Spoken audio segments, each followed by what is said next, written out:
இது daily routine. எல்லா மீனுக்கும் food போடலாம். ஃபஸ்ட்டு வந்து பேரட்டுக்கு அந்த மாதிரிக்கெலாம் வந்து கொஞ்சம் அப்படியே போட்டேன் நான். இது 2வது ரவுண்டு. இப்போ வந்து அரோனாவுக்கு வந்து பார்த்திங்கன்னா போட போகிறோம்.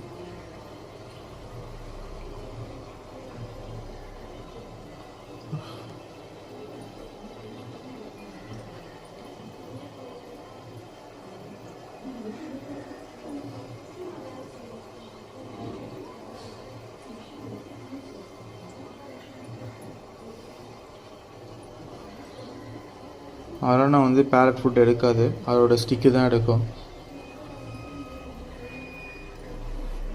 அப்புறம் பார்த்தீங்கன்னா நம்மளோட கப்பி டேங்க் இருக்குது.